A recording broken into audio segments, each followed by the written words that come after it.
Hello and thank you for joining us tonight. My name is Michael Tellerino. I'm the CEO of K9 for Veterans. Tonight we have a special guest, Marine veteran Brian Scraba. Okay, so tonight we have a special broadcast in memory of Army veteran Michael Nance. I had the honor to meet his mother, Shawn Gregory. She contacted K9 and said that she would like to make a donation in Michael's name. She said that Michael was an avid lover of animals, and she just felt that it's something she wanted to do to help one of our veterans that were suffering and struggling with PTSD. So at this point, I'd like to take a moment in memory of Michael Isaac Nance for his service to our country. So please, let's take a minute.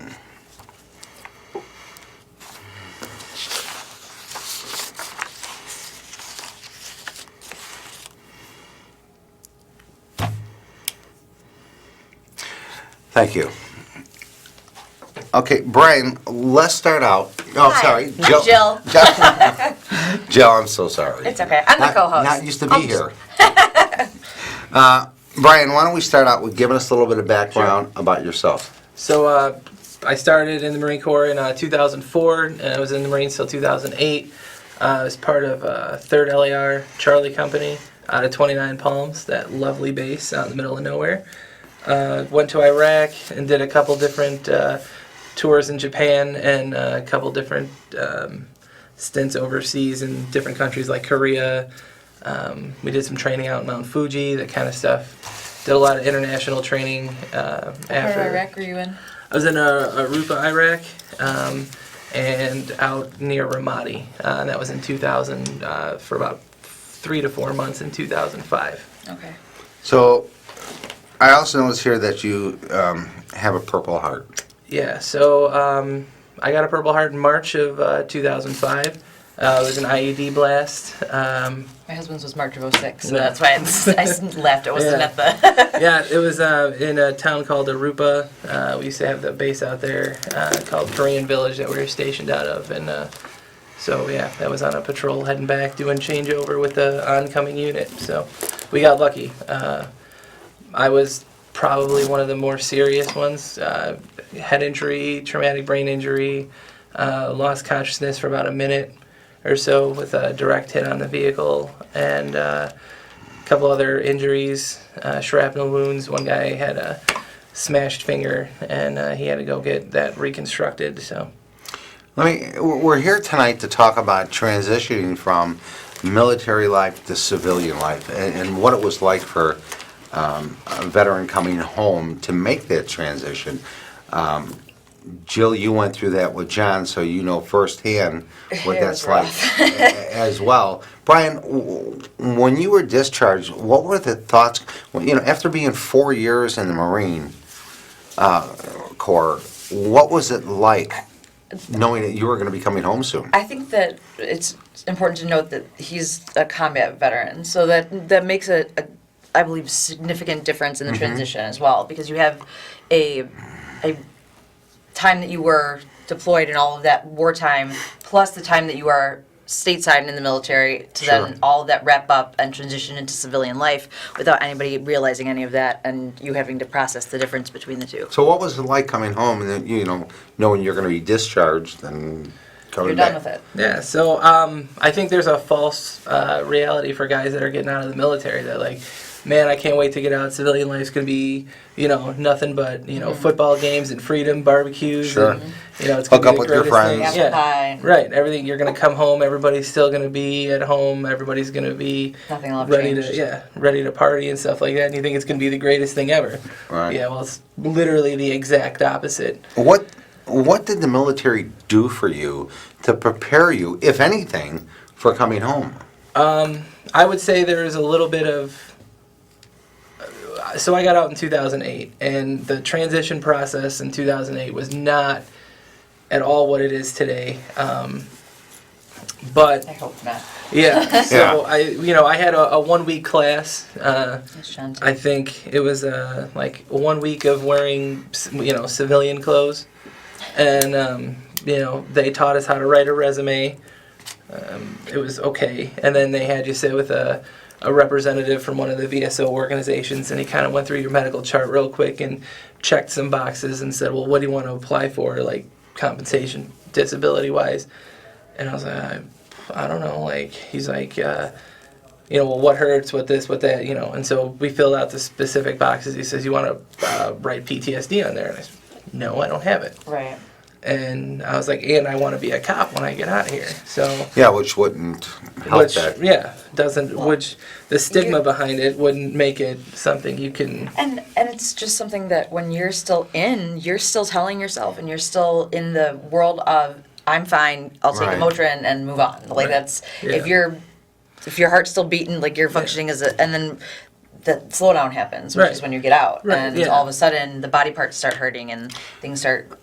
So let me ask you a question. They basically asked you what was wrong with you. Here, fill it out. Well, I mean, it wasn't a doctor. It was a VSO representative. That's what I mean. You trying didn't go to- any kind of officer, like, yeah. Yeah. you didn't see a counselor, you didn't see a physical doctor. Well, you get your physical to get out, but there's a misconception like, well, if you tell them something's wrong, you're not going to get out on time. Right. Well, after that, I want to go home. Like, like I'm done with this. Like, Yeah. at a certain point when you make the decision whether you're going to re-enlist or get out, at a certain point, you just kind of like break it off and you're like, whatever I have to do to get out of here, just sign the paper and let me out. Yeah.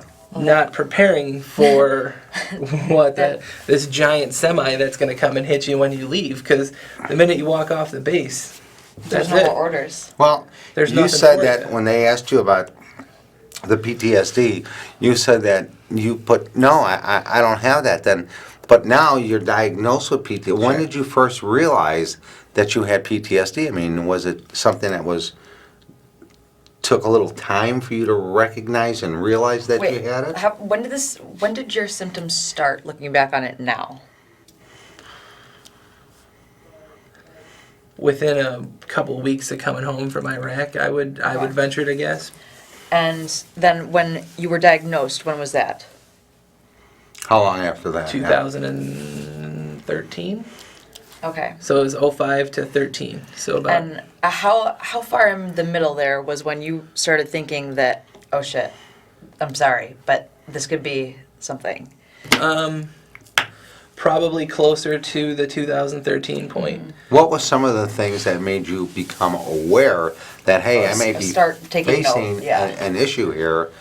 I would say a lot of it was just, so I was having, nightmares, night terrors, things like that. My husband likes to call them action dreams. Action Feel- dreams. Yeah, that's. Yeah, like playing like Called the bad place. Yeah, the movie, it's playing like a movie in your head. So a lot of things, like, there were certain things my wife would point out, she would say, like, hey, looking back on it, she would say something along the lines of, when the fireworks went off, you got really, like, jumpy or really, like, you got a military Hyper alert. posture. Yeah, you were, yeah. Was that one of your first signs, I guess? Or Yeah, I would say. Because I was in complete denial Yeah. that I had anything wrong with me. And then it was gentle nudging towards, like, hey, why don't you go see the people at the vet center? And I was like, That's Yeah. even with my husband. Like, they were way more focused on the traumatic brain injury that he had and Yeah. getting that treated than the PTSD and it being part of all of that. Yeah. And I mean, I having nothing to do with the military end of it and just being a civilian that was his girlfriend at the time, up until I had experience with the PTSD myself, and we'd had years into our marriage. It wasn't something that we were. Brian, what do you think the military could do to make that transition better? What have you heard that they're doing or anything? Or? well, so I did a informal poll because I knew I was coming here with some of the my buddies that are still in, recently discharged, and to kind of see what the new, like, up and coming transition program is. And I'm pleased to say that they've made pretty significant strides since when I got out in 2008. Right now, one of my friends is stationed at one of the Marine bases in North Carolina. He says he sent me the link, within 30 days of checking into your unit, you have to see a counselor to get your after, and I think it's transition readiness assessment or something like that. So right out of infantry school, 3.5 years left on your enlistment, you're starting to plan for your discharge. That's smart. That is wow. That's phenomenal in Absolutely. comparison to. That's a huge step up. And I'm sure that you can change that or like edit that along the way if you Absolutely. decide to stay in for longer or whatever, but at least you've already got your foot in the door and it's not something that's just going to surprise you or be thrown Yeah. at you at the end. Well, because I mean, a lot of guys, myself, a couple of my friends had, said, getting out, you were gonna walk onto a police department, Well- you were gonna walk onto a job. And I was talking to a buddy of mine that I work with today, and he goes, "I couldn't even get hired at PetSmart when I got out." And I think too is before you have a deployment into a combat zone, all of those kind of things have become a part of who you are. You've already started these things, so you understand. Because Yeah. especially with the traumatic brain injuries being what they are and how common they are, and the things that makes it difficult to do with when Right. it comes to like executive functioning things and paperwork things and Yeah. all of that kind of stuff. If you already have some sort of understanding of it, it's not going to be affected the same way then. Brian, has being diagnosed with PTSD, has that ever held you up from getting a job or had people treat you different, look at you different? I wouldn't say directly, not that I'm aware of. I would say there's times that things are a hell of a lot harder than they should be. It makes it sometimes, when you talk about what the K9s do for vets, I think that's a pretty good spot where it's like things are just exhausting to have to go through. Right. And some things are easier than others, but But when you got out, you said one of the things you were looking forward to do was to become a police officer. Sure. But right now, you're sitting here as a nurse. Yeah, things changed. So I did, I went over, so part of the transition problem, I should say for me specifically, was I came home and I was like, well, I'll just walk into a police station and ask them for a But you're resume. a combat veteran. Right, And yeah. You're, I mean, you're a And hand you a gun Marine. and a badge, you'll be good. What I could do possibly- this. Yeah. Right. I mean, what else are they looking for, right? Yeah. Right? I walked into the first police station. The guy's like, "What? An application? Well, we tested already." I'm like, "Tested for what?" No clue that there's an enormous testing process and a list, and you got to do the physical requirements and the psychological testing, and they give you points, and you got to have X amount of points to even get on the list, and no clue. I was just like, "Yeah, I'm just gonna go walk on a police department." Did not happen. So I was like, all right, well, I'll try the fire department. Fire department's like, whoa, bud, you don't have any kind of education or Qualifications. yeah, your in qualifications are not. Hey, thanks for your service, but You you're not have a really what we're different looking for yeah. right now because you're not qualified. Which, at the time, I was like, well, that's BS. But really, from their point of view, you have to be Or qualified. you to just do served these. 5 Right. years or Right. 4 years in the military. You got a Purple Heart. You've seen Like, combat. right, like you've seen stuff blown up, there's Yeah. fires there, like Yeah. you I could lived do it. this. Like that was Right. yeah. And you think like, oh, well, you have to go through training. It's just like boot camp. I sign the paper, and you train me, and then we're all good, right? Okay, but how did you get into nursing? That's the that's the question. So what happened is I went to school. I started going to school. Took my EMT because I was gonna, and so then I started clinicals, and I did a couple clinical rounds at the emergency department. And I'm like, hey, I think this is kind of cool. I think I can do this. There was a lot of.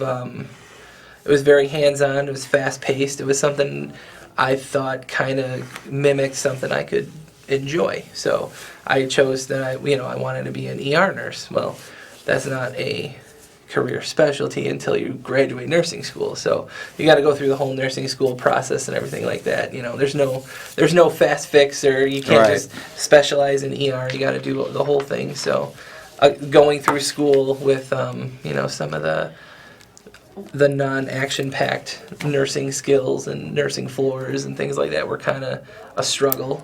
So when you realized Yeah, that adrenaline's up you there. you had PTSD, What made you realize you had PTSD? I did my last year of school. I was doing my clinicals in the VA ICU, Okay. and I had to do a presentation of some sort to the group.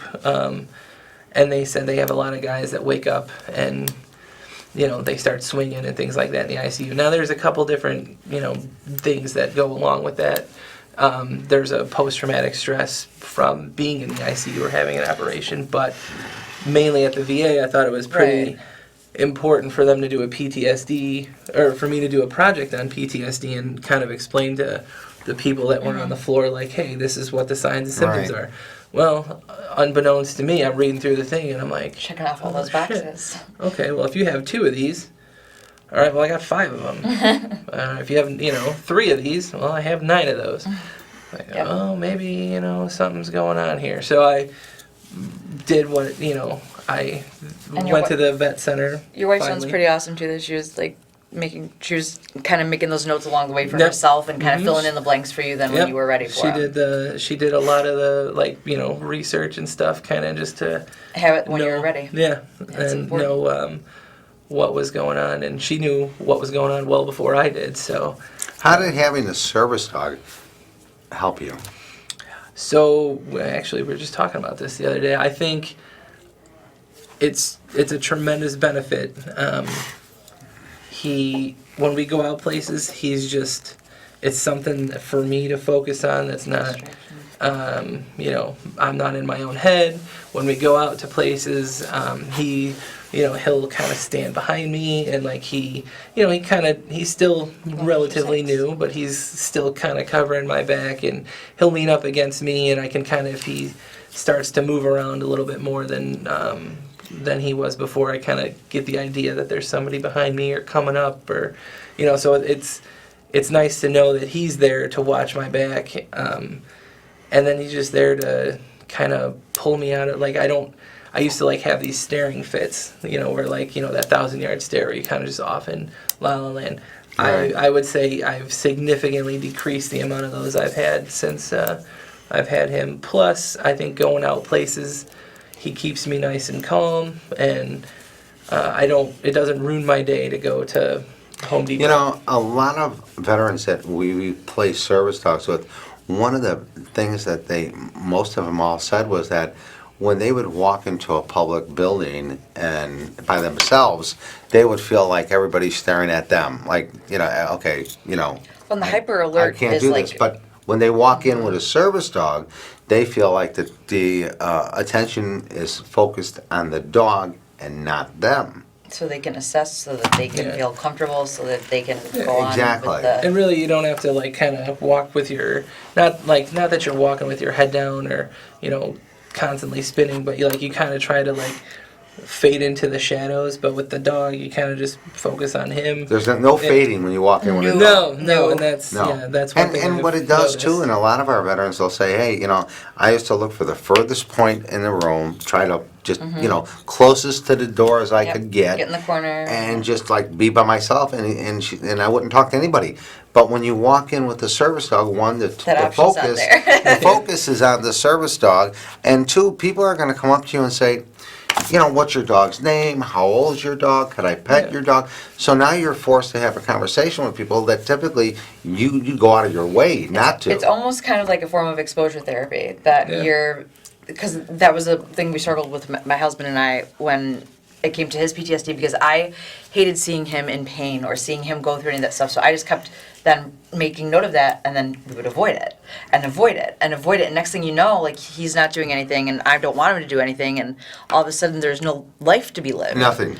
And You're in a And shell. I think a lot of guys do that to themselves after discharge, right? You go home, all right, you strike out with a job. All right, well, you may or may not be able to do what you want in school, or you get into some,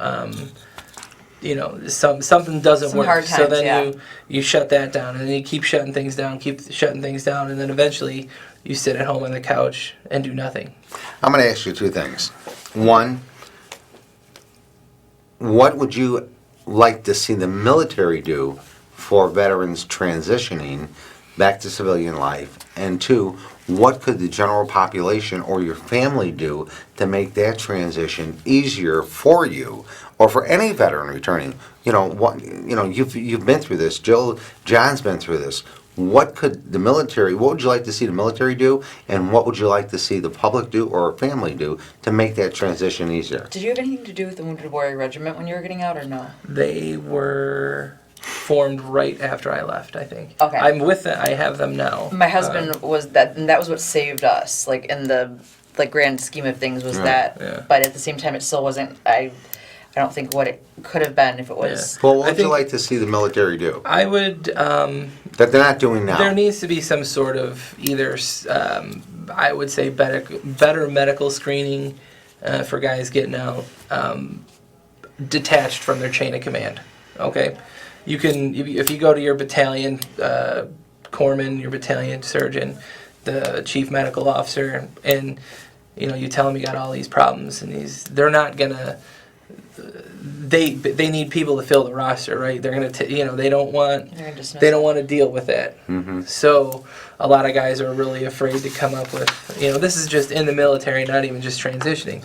A lot of guys aren't comfortable coming up to people in their chain of command and saying that they have issues with PTSD, anxiety, depression, that kind of stuff. God forbid, then you're looked at like you're not being genuine, or you're accused of not being Right, like and it's- malingering. Right, and it's something that is just so hard to confront in a general public Sure. way.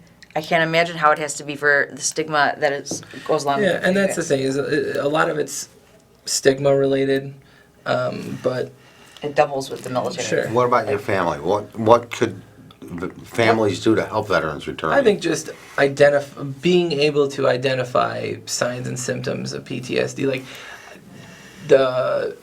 either the VA or the military or veteran service organizations, shows like this need to just get out there and do the best we can to educate. It's up to the veterans that are out to throw out some education and help the guys that Or are live your truth. That's just a big part it of it. is what it is. You gotta own it, and I have it, and these were my symptoms, or this is these are the signs and symptoms that you need to be aware of for guys coming home. Or I had a buddy call me the other day and say he was super excited to get out and this and that and the other, and I said, well, you gotta pump the brakes a little bit. Luckily, he called me. He's got 1.5 years left on his enlistment, so he's got a good long time to get everything in Acclimated order. to it, And I yeah. think that is something going back to what the military can do, apparently they're doing now, is get guys, hey, this isn't just a one and done thing like it used to be. You walk out the door and now you're you're Yeah, out of see here. ya. Bye. Yeah. Thanks for your Best of luck, service. right. Yeah, good luck. If you need anything, call us. Which that's not the case. They're not going to answer.